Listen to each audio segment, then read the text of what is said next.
Sejam muito bem-vindos ao terceiro módulo do nosso curso sobre o Secan. Nessa videoaula nós vamos falar um pouco sobre os tipos de instalação do Secan, fazer a instalação dele e a sua configuração inicial. Também vamos nos familiarizar um pouco com a ferramenta e a sua parte administrativa. Bom, antes de partirmos para a instalação, vamos falar um pouco sobre as formas existentes de se instalar o Secan. Existem três maneiras de fazer a instalação dele. Via socket, que é o que iremos fazer no curso, é a maneira mais rápida e fácil de se instalar o Secan, mas requer o Ubuntu na versão 18 ou 20. Via source é um pouco mais complexa, acaba sendo mais fácil de se perder, principalmente para usuários sem muita familiaridade com Linux. Pode ser instalado nas versões citadas anteriormente, mas com esse método também dá para fazer instalação em diferentes versões do Ubuntu e até em outros sistemas operacionais. E via Docker, que oferece todas as vantagens de containerização, que é o isolamento das dependências, o melhor controle dos arquivos estáticos, essas coisas assim. E vale lembrar que todos os comandos utilizados estarão na descrição do vídeo. E, dito isso, vamos para a instalação da ferramenta. Como dito anteriormente pelo Diogo, então, a gente vai fazer a instalação da ferramenta via package. E ao final desse módulo, nós já devemos ter a nossa aplicação do Secan rodando. Vai ficar algo parecido com isso, que é o site de demonstração que nós até utilizamos na aula passada. É importante ressaltar que nós vamos fazer a instalação usando o Python 3. É possível sim fazer a instalação usando o Python 2 aí, desfrutando da retrocompatibilidade, mas isso pode causar alguns problemas meio chatos no futuro, então a gente vai evitar usar o Python 2 para fazer a instalação, fica até como recomendação utilizar o Python 3 mesmo. Bom, como primeiro passo, então, nós vamos atualizar os nossos pacotes do Ubuntu com o sudo apt update.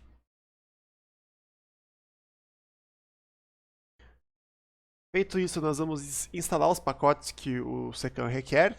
No sudo apt install "-y", libpq5, red server, nginx supervisor. É tudo que precisa aí para o nosso Secan rodar.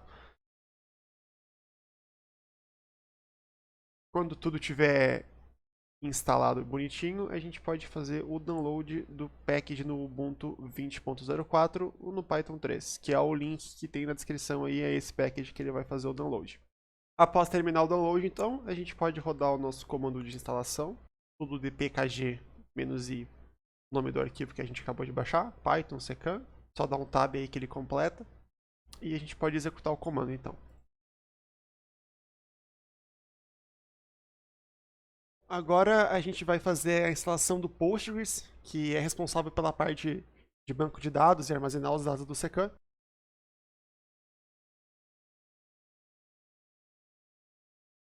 A gente pode também verificar aqui se deu certo a instalação com o comando sudo-u postgres psql -l, -l, que vai listar as bases criadas. Então, se ele listar é porque ele está executando e foi instalado corretamente. A gente então agora vai criar o nosso usuário do Postgres. Por padrão, a gente chama ele de secan_default, mas você pode colocar o nome que você quiser, contanto que você não esqueça o nome do usuário e muito menos a senha, porque são informações importantes que a gente vai precisar usar logo mais. Agora a gente pode então colocar o comando para criar a nossa database que a gente vai usar aqui no Postgres. Ela também chama Secan Default. Por padrão, você também pode sim trocar de nome, contanto que você não se esqueça do nome que você colocar nela também. E a gente vai dizer que essa base pertence ao usuário Secan Default que a gente acabou de criar. Se você criou ele com outro nome, então você troca essa partezinha aqui, o segundo Secan Default que aparece na tela, você troca para o nome do seu usuário que você criou agora. Podemos executar o comando então. E se a gente for listar de novo,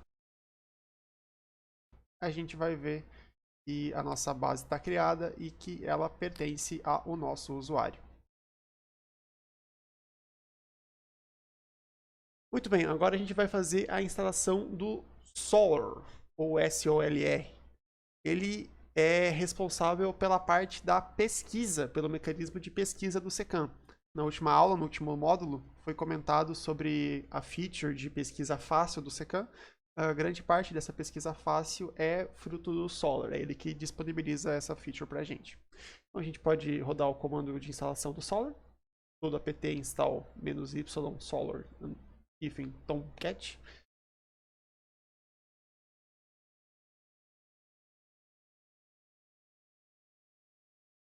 E uma vez que está instalado, a gente pode ir aqui nesta URL, no localhost, na porta 8983/solr, para ver se ele está rodando bonitinho, se ele foi instalado corretamente. Agora a gente vai dar um cd/etc/secam/default para a gente ir mexer no arquivo de configuração do secam. É este secam.ini. Então a gente pode abrir ele. Vou dar um nano nele aqui para a gente conseguir ver. Aqui dentro do secam.ini, que é um arquivo que a gente vai acabar voltando algumas vezes no decorrer do curso, estão listadas basicamente as coisas de configuração que a gente consegue fazer no secam. Por enquanto, o que nos interessa é a parte da conexão com o banco. É este SQL Alchemy aqui. Aqui é onde a gente vai colocar o nosso usuário que a gente criou, a nossa senha dele, e lá no final, depois da barra, a gente vai colocar o nome do nosso banco. Então, se você criou o seu usuário ou o seu banco com outro nome, diferente de secam default, é aqui que você tem que mudar ele.